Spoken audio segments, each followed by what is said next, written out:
This video goes out to all of my entrepreneur and business owner friends out there, especially if you're trying to grow your business and it's stressing you out, because it's hard to grow when stress is driving the bus. Or even for those of you who are trying to manage everything, and as things are coming at you personally and professionally, and you're just trying to maintain your sanity, this video goes out to you. Now, what I'm about to share, it's a little embarrassing because I was there too recently. In fact, a lot of the same things I help my clients out with and the people in my group programs, I had to walk my own walk and talk my own talk to drag myself out of some of the stuff that I was going through. And I didn't even realize I was going through it until it was almost too late. So we're going to have some real talk today. Oh, and by the way, if you're new to me, welcome to the conversation. My name's Dan Candell. I'm known worldwide as the anxiety relief guy, as the stripper sign behind me says. And if you're not new to me, welcome to the conversation. And yes, I am going to be talking about my situation a lot and how it could potentially save you a lot of headaches and heartaches. But if you don't like listening to me talk about my experiences and my experiences with other people, you don't have to watch a video. Guess what? You have free will. I hope you do stick around because I'm going to do my best to share some value bombs in here. But here's the thing. Did you know that 72% of entrepreneurs and business owners either struggle with anxiety or depression, or have struggled with anxiety or depression, or they've had significant trauma earlier in life? And guess what? That's what makes us good at what we do. And when I say what we do, I mean that's what has made us successful in certain areas of our lives, because we're good at operating in chaos. We're good at solving problems because we've had to solve really messed up problems before.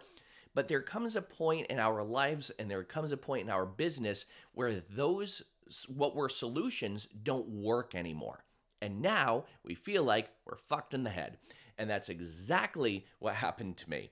Back in 2021, up to that point for years, I was working with 6 to 10 clients a day, 3 to 4 days a week. Then I would go and do comedy shows, and then I'd travel around the world, and I would teach, and I would train people, and I'd lecture at conferences, and I'd do keynotes, and I'd do presentations for businesses, and I'd write books and go on podcasts, and I still do a lot of that, but it doesn't burn me out as much anymore.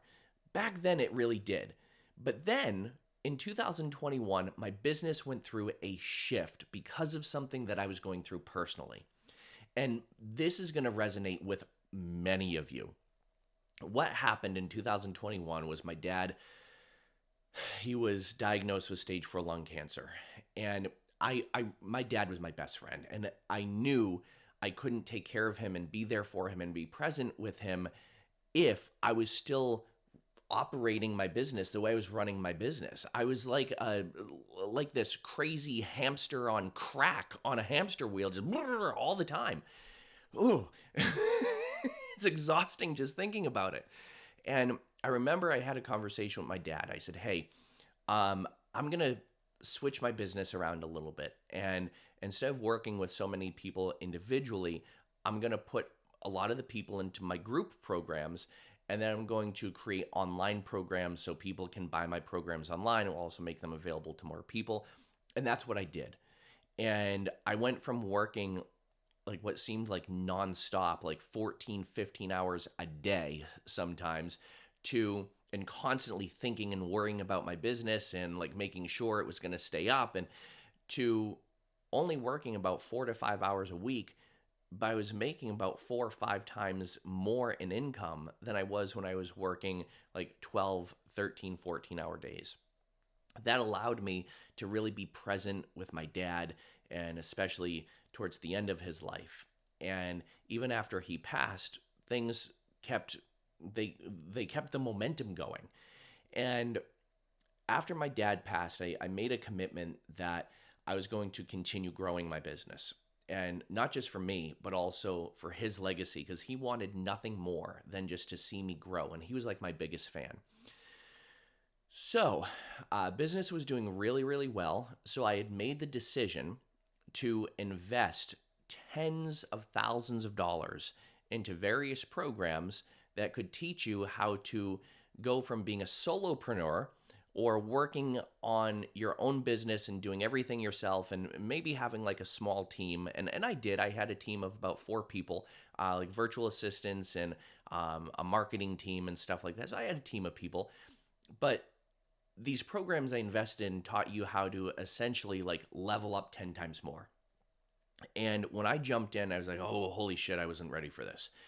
Because what that program taught you was in order to grow, you have to have a team of people that are working for you, and you manage that team of people. But you're not just managing them, you're managing their emotions, you're micromanaging a lot of what they do. And all the people that worked for me, guess what? They were on autopilot. Like, I didn't really have to manage them that much. At times, they were managing me. So I invested so much money into this program, and I had the belief system that in order to grow to this level, from where I was here to this level up here, I needed a big team of people. So I hired at one point 12 people to work for me. And it was like mind-numbingly exhausting. And I went from really enjoying working in my business and working on my business, really enjoyed doing those, like, 4 or 5, even on a busy week, like 10, 12 hours a week, to back to working like 10, 12 hours a day again. But I wasn't even doing what I loved doing. I didn't want to manage people. I didn't want to sit here and have to dictate what they did. I didn't want to have to like wrangle cattle. I mean, I did that when I was a kid. I worked on a farm. That was my job as a kid, was to like wrangle the animals together. And that's not what I wanted to do in my business. So things started to really go downhill. And I still had a great team of people in my programs. I still had like my core foundation of people who worked for me in my business, doing the things they always did. But I had this limiting belief that I didn't even know I had, that in order to grow my business, I had to do it this way. And I became really stressed. I became really overwhelmed, and I became, in a way, like very depressed, thinking like, am I a failure? Am I a failure? Because this clearly isn't working. And like, this is supposed to work. And I felt like I was doing everything right, but then I started questioning if I'm doing enough. I started questioning, like, what if I lose everything I have? And what if I have to fire these people? Then I failed. What if I have to do this and then I fail? What if I have to do this or can't do this and then I fail? And it was just this constant game of like, what if? Now, here's the thing. I just wrote a book all about handling your what ifs. It's called How to Stop Your Negative Thoughts from Driving You Nuts, because we all have them. Negative unconscious thoughts. Nuts, right? And so I just wrote a book about this. So like, I know this is why this is embarrassing. But here's the thing. I did not realize that it was a limiting belief that I needed a big team to grow my business until I found a few other people who are growing their business with the same team of 3 to 4 people that I had. In fact, one of them grew his business to 1.8, and he's a coach. He's a coach like I am. He grew his business to $1.8 million a year. $1.8 million a year with him and one virtual assistant. And that's it. And I didn't realize that was even possible until I found him, and also a category of other people like him. And I'm like, holy shit, this is possible. So when I took a look back, I realized, you know what? I wasn't the type of person I had to be in order to grow my business in the way I want to grow. And I had a lot of expectation. And one of the killers in business, one of the killers in sports, one of the killers in life is expectation. And the expectation often is created by society, or it's created by our own professions sometimes, or it's created by family members or our past. And it doesn't matter where expectation originated. What matters is that we still respond and react to it by using words like must and should. So you might be wondering, how do I know if expectations are fucking me up? If you use a lot of words like must, we call that masturbation in the self-improvement world. If you use a lot of words like must, or if you use a lot of words like I should be doing this, I should be doing that, I should have done things that way, should do things this way, and you're shoulding all over yourself, then you, my friend, are sabotaging yourself due to expectations that you have of yourself or that you feel other people have of you. And I didn't even realize that what was creating the expectations were all of these programs that I was investing in that were supposed to help me grow my business. And guess what? They were great programs. I'm not knocking the programs. They were amazing programs. They just weren't the right strategies for me. And I had to do the exact same thing that I led my clients through. I had to do the deep discovery work, which is identity and value work. In fact, that's phase one of how I work with people. I get them to do really deep identity work and discovery work into themselves. I was doing the same thing my clients were doing. And so it got to the point where I'm like, okay, I really, I got to be this person. And in fact, not even got to be this person. I want to be this person that can just easily and naturally grow. And I really wanted to create that upgraded vision of myself because that's what helped me be successful in the first place. And every time in my life that I've had major wins, I always had a vision. So if you're listening to this video or watching this video and you're like, okay, where are the value bombs? Here's value bomb number one. Have a vision in your mind of what the 2.0 version of you is. And if you can't do that, then that's where you want to start doing some deep discovery work. And you can ask yourself these 4 questions. Who is somebody that has already grown to the place I want to grow? That's the first question. The second question is, what would they be thinking? Second question is, what would they be feeling? And the second question is, what would they be doing?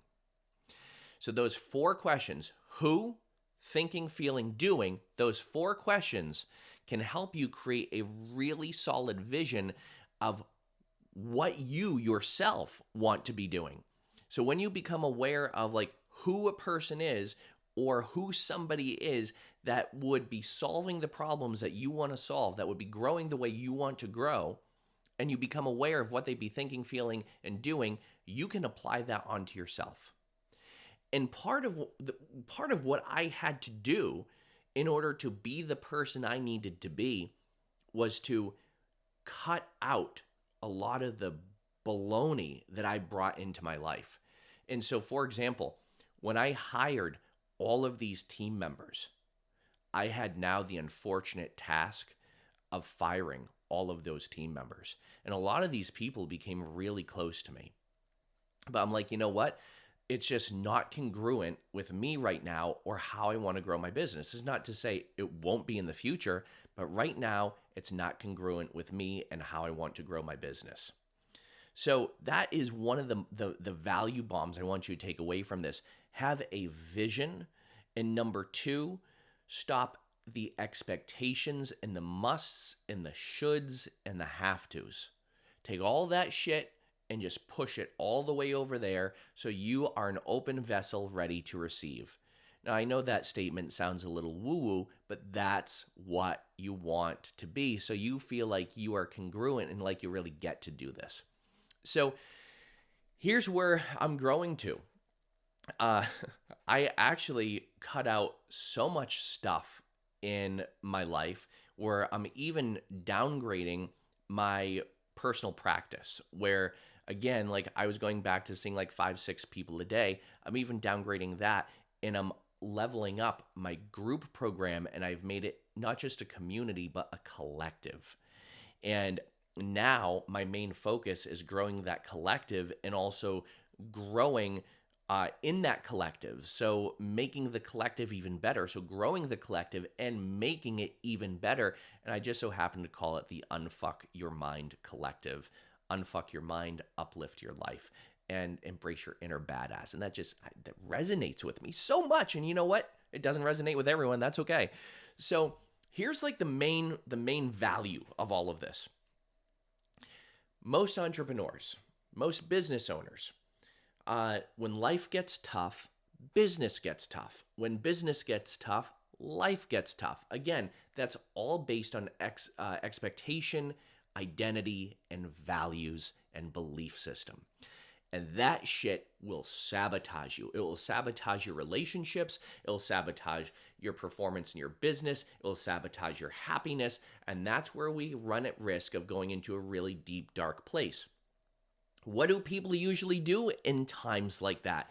They let stress drive the bus, and they let anxiety dictate their decisions. One of the people who are my mentors, he posted something the other day saying, entrepreneurs and business owners who want to grow should stop investing in external stuff like marketing software, funnel building stuff, better systems, hiring new people out of stress, anxiety, and desperation, and they should go see someone to fix their mindset. And he said therapist, but I there's a whole another reason as to why I don't think therapy is the most effective way to go for everyone. Okay, good for some people. I have a therapist, but not the best for every single person. That's where I would highly recommend doing something that could help you change those limiting beliefs, change that internal program so you can be the person you need to be and communicate with your subconscious mind, and it's going to fix a lot of the external issues too. So my main core message to you is when stress and anxiety is driving the bus, changing things out here with a new marketing system, a new website, new business cards, new systems, new salespeople, that's not going to fix the problem. It may soothe things and smooth them out for a little bit, but what's really going to fix the problem, you in here. So when you start doing the inner work, so that way when problems present themselves, you can handle them with an even better mind, and you can even prevent a lot of them from happening. Now you might be thinking, well, that's how I was conditioned when I was younger. I was conditioned to be proactive about problem solving. No. You are conditioned to be proactive about solving problems like a child solves problems in trauma. And that's not going to work in the adult world anymore, and it's not going to work in your business anymore. I hate to tell you. I know this because I experienced the same thing myself. So when you want to really level things up, it's time to reflect inwards and work on your inner mental game. That's it, my friends. I hope this resonates with you. Make sure you rate, comment, subscribe, follow, share with people who can use the message. If you do want to work with me, all you have to do, check the links around the video. As always, my friends, be well, do good, be true to who you are, happy healing, and happy growing. And let's unfuck your mind. Let's do it.